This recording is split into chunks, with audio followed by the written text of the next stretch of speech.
करसिंधु की पावन धरती पे आज युवा साथियों ने जो कार्यक्रम का आयोजन किया है, इसके लिए मैं इनका आभारी हूं, इनका धन्यवाद करता हूं।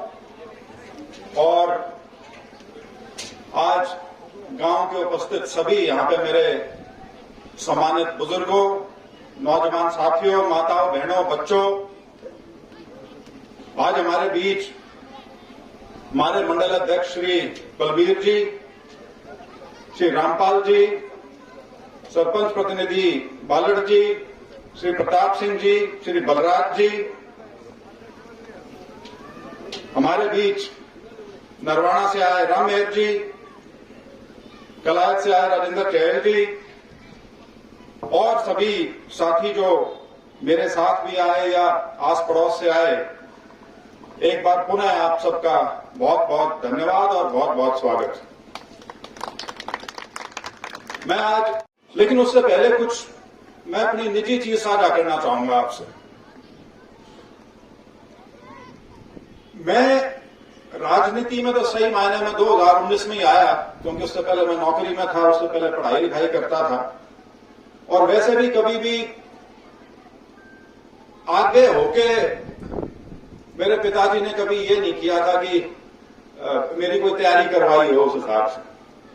लेकिन क्योंकि घर का माहौल हमेशा राजनीतिक रहा है और उसी माहौल में पले बढ़े, और चाहे मैं एमपी हूं, चाहे मेरे पिताजी रहे हों, लेकिन सही मायने में जो सारी जो गतिविधि है, या देसी भाषा में कहें सारा दंगल जो है, वो दंगल तो उचाना की धरती पे ही होता था।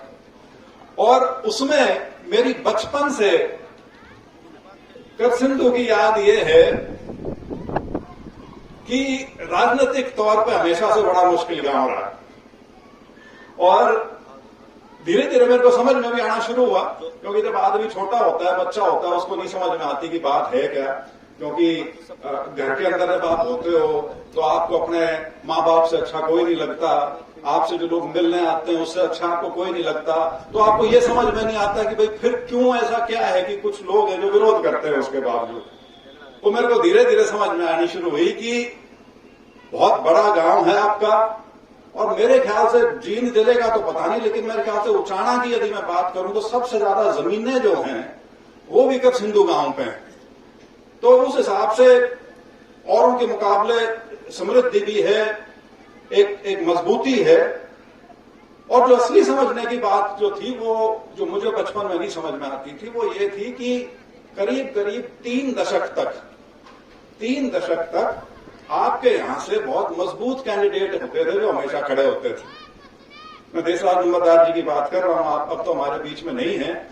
और 70 के दशक से शुरू होके 80, 90 और उसके कुछ साल उसके बाद तक भी हमेशा एक प्रतिस्पर्धा की बात रहती थी। और वो चीज मुझे बाद में समझ में आई कि जब गांव का कैंडिडेट हो तो बड़ी स्वाभाविक सी चीज होती है, उसको जो पहला समर्थन मिलता है वो अपने गांव का और अपने गांव के आसपास के जो और गांव हैं उनका मिलता है। लेकिन उसके बाद की बात मेरे को समझ में नहीं आती। अब पिछले 3 चुनाव जो हुए, 2009 का, 2014 का और उसके बाद 2019 का, जब तक देशराज जी थे बात बिल्कुल समझ में आती थी। लेकिन उसके बाद ऐसी क्या अड़ास थी कि बाहर का आदमी लाके लड़ाना पड़ा है। आपके गांव में एक राजनीतिक मजबूती थी, लेकिन अब 3 चुनाव हो चुके हैं। वो मजबूती बढ़ी या नहीं, इसका अंदाजा आप खुद लगा सकते हो। मैं उसके ऊपर आपको कोई भाषण दूं या समझाने की कोशिश करूं, उसका कोई तंत्र नहीं, क्योंकि आप सब लोग समझदार लोग हैं, राजनीतिक रूप से परिपक्व लोग हैं। लेकिन मैं इतना जरूर कहना चाहूंगा कि मेरे पिताजी की, मैं तो नया नया हूं, मेरे पिताजी की कभी ऐसी कोई भावना नहीं रही कि वो किसी के प्रति किसी भी प्रकार का भेदभाव करके चले, किसी भी हिसाब से। चाहे वो जात पात की बात हो, चाहे गांव गवांड की बात हो, चाहे वो गोत की बात हो, चाहे वो नहर इस पार, नहर परली पार, रेल लाइन के इस पार उस पार, ऐसा उन्होंने कभी नहीं किया। और बहुत बार तो मैंने भी देखा है कि लोग जब आते हैं काम कूम के लिए तो किसी का कोई काम हुआ, फोन कर दिया, बात कर दी, जब वो जा लिया तो फिर कोई वर्कर कहेगा, साथी जो है, तो साथियों तो अपना है तो को नहीं, आपने तो इतना तगड़ा फोन कर दिया।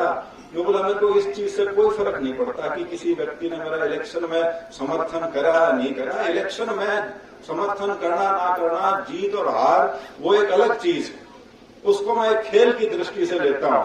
लेकिन यदि मेरे सामर्थ्य में किसी की मैं मदद कर सकता हूं तो फिर मैं उसका चेहरा देख के ये नहीं देखता कि इसकी मदद मेरे को इसलिए करनी है कि ये मेरा साथी है, या इसकी इसलिए नहीं करनी कि ये मेरा राजनीतिक विरोधी है। ये चीज हमेशा मैंने बचपन से, मैं इसको चाहूंगा कि एक नई शुरुआत के तौर पर देखूं। नई शुरुआत के तौर पर मैं ये चाहूंगा कि हम इस बात को समझें कि हमारे अपने हित की चीज क्या है।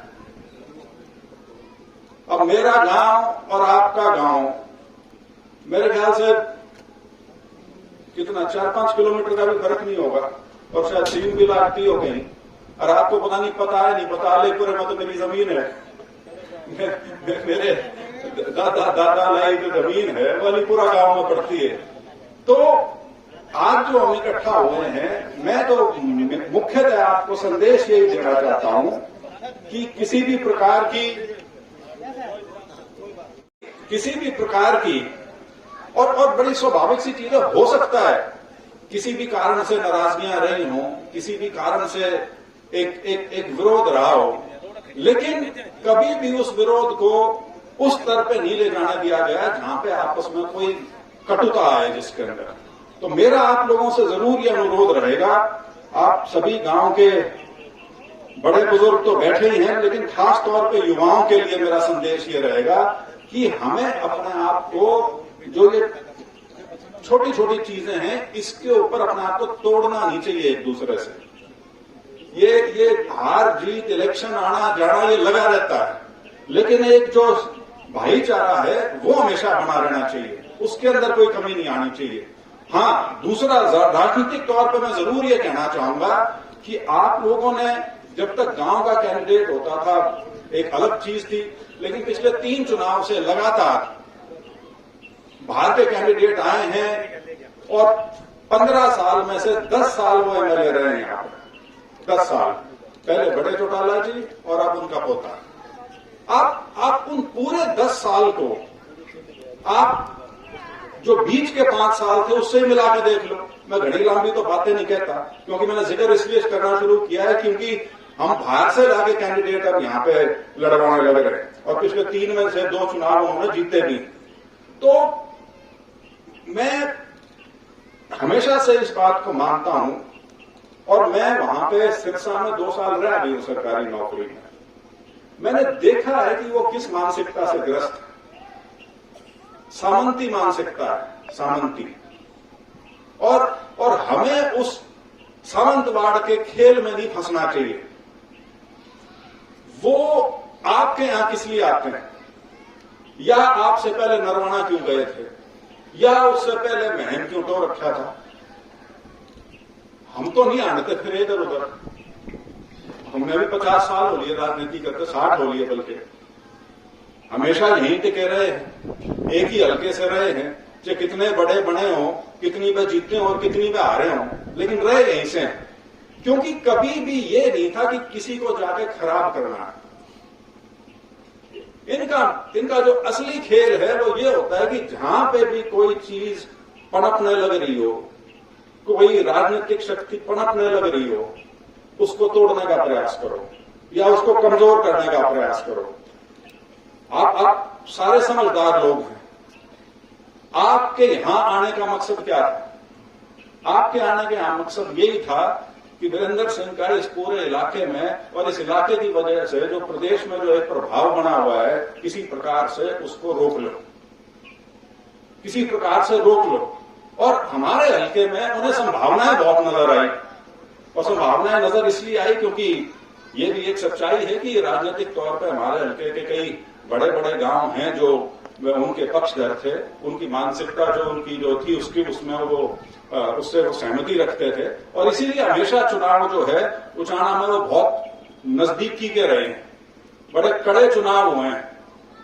मेरे पिताजी 5 बार और 1 बार मेरी मां 6 बार जीते हैं, लेकिन 6 बारों में मेरे ख्याल से सबसे बड़ा जो जीत का अंतर था वो 12,500 का था। कदे 8,500, कदे 10,000, कदे 3,000, और शायद पहला चुनाव जो 77 में जीते थे तो मेरे ख्याल से शायद 1800 या 1900 वोट का। लेकिन जब हारे हैं तो बड़े से हारे हैं। 87 का चुनाव चाहे देशराज जी थे, उसमें खैर मेरे पिताजी तो नहीं लड़ रहे थे, लेकिन उस समय कांग्रेस का जो कैंडिडेट था वो पूरे प्रदेश में सबसे बड़ा मार्जिन जो था हार का वो चाणा से था, जो देशराज जी जीते थे। और इसी तरह से अब 2019 का जो चुनाव है उसमें भी पूरा रिकॉर्ड तोड़ बहुमत दिया गया। लेकिन सोच के बस ये देखो कि ये जो समर्थन हम समय समय पे इतना दिल से देते हैं, कभी उसके एवज में जो आपने आशाएं उम्मीद उनसे रखी होती है कभी पूरी करी है क्या? ऐसा क्या किया है? देखिए, जो मैंने कहा, एक तो है दूसरे क्षेत्र में जाके वहां की पनपती हुई राजनीति को या जमी जमाई राजनीति को कमजोर करने का प्रयास रहता है, और दूसरा ये है कि उनके लिए ये फसल है, राजनीतिक फसल है, जो आज यहां से काट लेंगे कल को कहीं और काट लेंगे। अब यहां का रास्ता थोड़ा मुश्किल सा हो रहा है, तो मेरे ख्याल से वो इधर उधर भी देखने लग रहे हैं कि अब अगला कौन सा ऐसा हल्का है, ये कौन से इलाके के लोग हैं जिनको हम जाकर दोबारा बहका सकें, फुसला सकें, लारे दे सकें। अब युवा बैठे हैं सारे यहाँ के। मैं आप लोगों से पूछता हूं, क्या सब युवा इस झांसे में नहीं आए कि 75% नौकरियां प्राइवेट सेक्टर में आरक्षित हो जाएंगी और ई बाई? मैं आप लोगों से पूछता हूं, खासतौर पर यहां बहुत से ऐसे लोग होंगे जो खेती करते होंगे। आप हर सीजन में लेबर लाते हो, अगर सरकार आपको यह कह दे कि ना खेत में भी लेबर हरियाणा की 3/4 लगाओगे, लगा लोगे क्या? सोच के देखो, क्या सरकार में 3/4 आरक्षण किया जा सकता है नौकरियों में? नहीं। और इसीलिए हाईकोर्ट में जब ये केस गया, हाईकोर्ट ने फाइल फेंक के मारी, जो बोले जो चीज आप सरकार में नहीं दे सकते उसको आप निजी क्षेत्र में कैसे लागू कर दोगे? जहां पे किसी व्यक्ति ने अपना कोई कारोबार लगाया है, कोई फैक्ट्री लगाई है, कोई दफ्तर खोला है, उसने अपने पैसे लगाए होंगे, बैंक से पैसे लगाए होंगे, उसको आप ये कैसे कह सकते हो कि ना 3/4 यहां पे लगाओगे आप? लेकिन एक माहौल था और उसका कारण भी है, क्योंकि बेरोजगारी बहुत एक ऐसी स्थिति पैदा कर देती है कि आदमी को जहां से भी उम्मीद की कोई छोटी सी भी कड़ी दिखे वो उसको पकड़ने की कोशिश करता है। और ये एक उम्मीद की कड़ी दिखी थी 2019 में लोगों को कि पता नहीं क्या नया युग आएगा, कौन सी क्रांति आएगी, कौन से नौकरियों के अंबार लग जाएंगे और युवाओं के लिए सारे रास्ते खुल जाएंगे, और वो रह करके और सारा का सारा वो चुनाव बन गया था। वो मुख्यतः युवाओं की देन थी। 2019 का जो चुनाव था उसका जो माहौल जो बना था, और वो सिर्फ उचाना नहीं, पूरा इलाका जो है, आसपास के जितने भी 10-12 हल्के हैं, ये खास तौर पे आपका हिसार जिला हुआ, जींद जिला हुआ, कैथल हुआ, और आगे तो चलो तक सोनीपत जब तो वो दूसरी चीज है, लेकिन एक माहौल बना था यहाँ पे, और उस माहौल को बनाने में पूर्ण रूप से मैं मानता हूं युवाओं की भागीदारी थी, और युवाओं ने उस मुहिम को चलाया था, जिस वजह से वो नतीजे आए थे 2019 में जो आए। इसीलिए मैं युवाओं को ही संबोधित कर रहा हूं ज्यादा, कि आपने सोचना है कि जो आपकी उम्मीद थी, जिस कारण से आपने वो समर्थन ना सिर्फ अपना दिया था बल्कि जुटाया था, जो एक मुहिम मान के आप उसके अंदर लगे थे, उसके अंदर प्राप्ति क्या हुई, मिला क्या? आपका यहां तक भी नहीं हुआ कि हल्के में अपना प्रतिनिधि हल्के का आदमी दे देते कोई, वो भी अपने घर से ठाके बिठाया है यहां पे। ये सम्मान है उनकी नजरों में आप लोगों का, गलतफहमी में मत रहना। काले में साथ भले ही बिठा लेता हो, लेकिन अख्तियार किस आदमी को दे रखा है? अपने घर का आदमी जो शिक्षा का। अगर इतना ही लगाव था, इतना ही आप लोगों में भरोसा था, तो कम से कम आप में से ही किसी को निकाल लेता। आप में से ही किसी को निकाल के जिम्मेवारी देता कि भाई मैं तो उप मुख्यमंत्री बन गया, पूरा प्रदेश मैंने देखना है, हल्का तू संभाल। कोई नहीं पाया यहां, वो भी अपने घर का ढूंढे। तो ये चीजें हैं जो हमको समझनी चाहिए, देखनी चाहिए, हमारी आंखें खुलनी चाहिए। और अब फिर से पता नहीं कौन सी नई तरकीब लेकर आएंगे। ये गठबंधन की बात होती है, मेरे से पत्रकार पूछते हैं साहब ने ये गठबंधन रहा तो हम इस गठबंधन में नहीं रहेंगे। मैंने कहा भाई आज भी उस बात पे सहमत हैं, लेकिन बोले जी अब तो चुनाव आगे फैसला कब करोगे। मैंने कहा चुनाव आगे घोषित नहीं हुए हैं, ठंड रखो थोड़ी सी अभी। लेकिन मेरा उनसे एक सवाल था, मैंने कहा आप मेरे को ये बताइए, यदि बीजेपी 10 के 10 कैंडिडेट अपने खड़े करेगी तो भाई गठबंधन कौन सा है? इसका मतलब तो गठबंधन एक ठगी का रह रहा है कि जब तक पड़े सरकार में हिस्सेदारी है, वह चाहे 2 दिन फालतू रहो चाहे 2 महीने फालतू रहो, वह चलती रहो ताकि जो घाई चल रही है उसमें रोक टोक कोई ना आए। नहीं तो मेरे को आप बताइए, यदि कोई जिम्मेदार व्यक्ति हो और वो एक सरकार का हिस्सा हो और चुनाव के समय उनको कह दिया जाए कि तारी तो कोई सीट नहीं, यहां सारी की सारी हम लड़ेंगे, और उसके बाद भी कहे नहीं हम तो गठबंधन में हैं, तो कौन से गठबंधन में है? जरा सोच के देखो आप, राजनीतिक तौर पर कौन सा गठबंधन है जिसके अंदर हो? हाँ, सरकार के अंदर भागीदारी है, उसके आगे कुछ नहीं। बिल्कुल देखनी चाहिए। और खास तौर पर मैं युवाओं से आह्वान करूंगा, मैं ज्यादा सब्ज बाग दिखाने का आदि नहीं हूं। मैं नहीं कहता कि कोई चांद तारे तोड़ कर ला देगा, तुमने आसमान पर चढ़ा दूंगा, तुमने हवाई जहाज की सैर करा दूंगा। ये फजूली बकवास होती है सारी की सारी। जिस आदमी का सामर्थ्य होगा उसी जिसकी क्षमता होगी उसको चीज उपलब्ध होती है। ये सिर्फ कह देना कि ये करा देंगे और हर चीज में, आज से 3.5 साल पहले की बात है, मेरे ख्याल से कोरोना से पहले की या कोरोना के बाद की बात है। एक दिन पार्लियामेंट में मुलाकात होगी मेरी, नमस्ते नमस्ते भाई साहब, मैंने वो ड्राइविंग स्कूल के लिए टाटा वालों को एंगेज कर लिया, टाटा वाले सिखाओगे। कौन से टाटा वाले आगे 3.5 साल में? वो बढ़ के मसासी दे रहा है। प्रेमलता का शुरू करवाया हुआ था वो जो पेगा वाला है, और आज तक वो चालू नहीं हुआ है। क्यों? क्योंकि कोई दिलचस्पी नहीं है भाई उनको आप लोगों में। आपसे एक भावनात्मक मुद्दे पे वो वोट लेते हैं और भर भर के आप लोग देते हैं। की जरूरत है लंबा चौड़ा पूछने की, आड़े खाने की जरूरत है? ठीक है, इसीलिए मैं कह रहा हूं कि अगले 2 महीने में फिर आऊंगे, फिर बड़ी बड़ी बात करेंगे। इस बार कोई नया शगुफा लेके आएंगे। एक पार्टी जिसके 10 MLA और एक दूसरी पार्टी के साथ गठबंधन में, और कहें भाई हम सारी चीजें इसलिए नहीं कर सकते थे क्योंकि 10 थे, अगली बार मेजोरिटी दिलवाना 46 MLA बनवा दो। लोग पूछना ब्योत नहीं, 2 इलेक्शन जीतने का भी किधर रह रहा, लेकिन बात करेंगे 46 जितवा दो हमारे। लेकिन है एक तबका हमारे समाज में जो इस भावना में बहता है। कई लोगों को ना मजा आता है गप सुनने में, कई लोगों को मजा आता है झूठ को सच मानने में, और मानते हैं लोग। एक और उदाहरण देता हूं, राजस्थान के चुनाव थे, पता नहीं कितने कैंडिडेट खड़े करे थे, 18-19 खड़े करे थे, ये दिखाने के लिए कि हम सिर्फ हरियाणा नहीं, हरियाणा के बाहर भी हमारा बहुत भारी प्रभाव है। क्योंकि अभी भी ऐसी गलतफहमी में चल रहे हैं कि चौधरी देवीलाल का जो इतना बड़ा रुतबा था, इतना बड़ा जो उनका एक देश में प्रदेश में जो उनका रुतबा था, वो अभी भी कायम है। राजस्थान में 18 या 19 हल्कों में कुल मिला के 71,000 वोट आई है, कुल मिला के 71,000 वोट।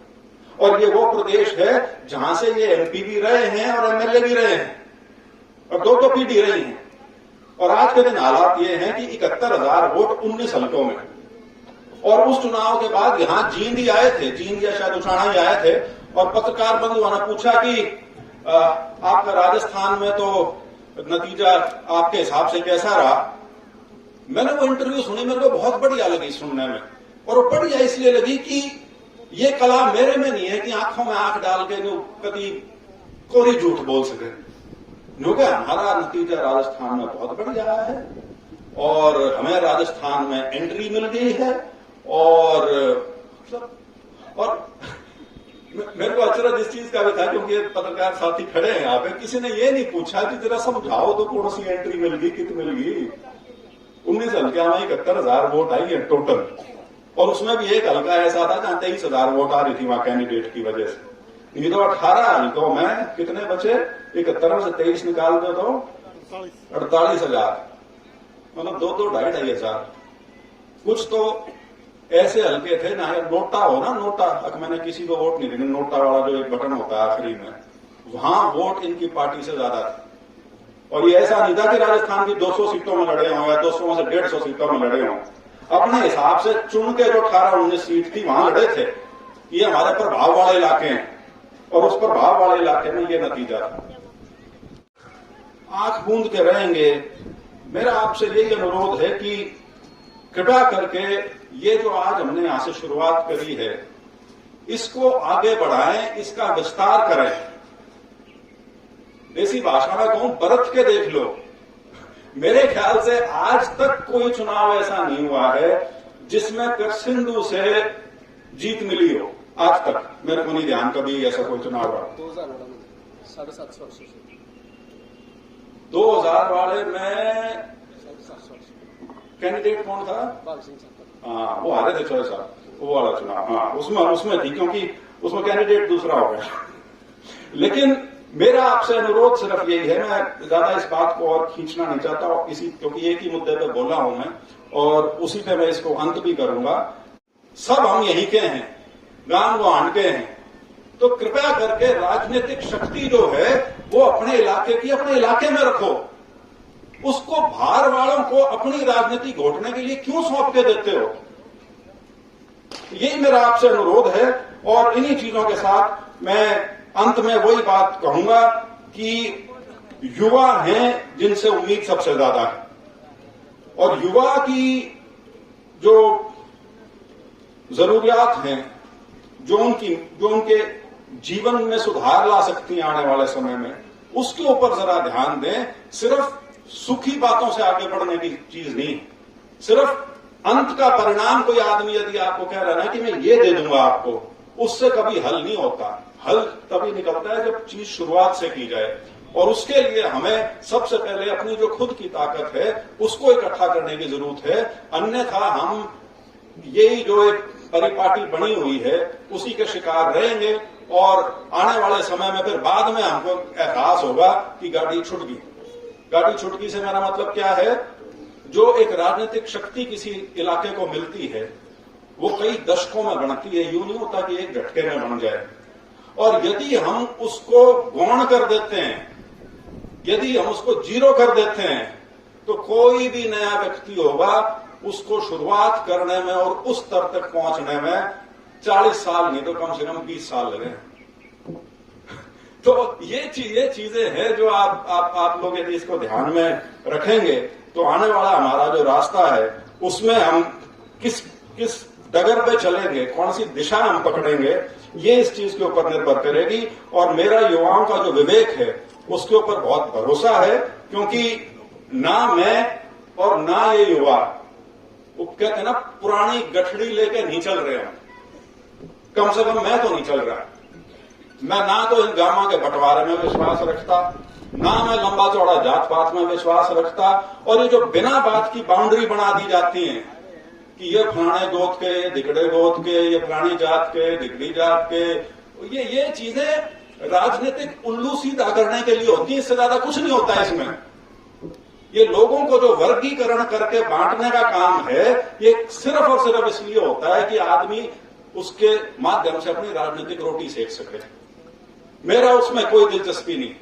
मैं तो यही चाहूंगा कि जिस प्रकार से बाकी लोग समर्थन करते हैं उसी प्रकार से आपका समर्थन मिले, आपका आशीर्वाद मिले, तो हम सब के लिए, इस पूरे इलाके के लिए, इस हल्के के लिए, हल्के के युवाओं की बेहतरी के लिए हम कुछ आगे काम कर सकेंगे। अन्यथा हम यही राजनीतिक जो गठजोड़ हैं इन में ही फंसे रह जाएंगे। और एक समय वो आएगा जब हमें एहसास होगा कि हमारे हाथ से राजनीतिक सत्ता जो है, राजनीतिक शक्ति जो है, वो इतनी क्षीण हो गई है कि अब हमारा एक जो बड़ा जो इलाका है प्रदेश की, जब मैं बात करूं, कि वहां पे हमारे अंदर कमजोरी आ गई।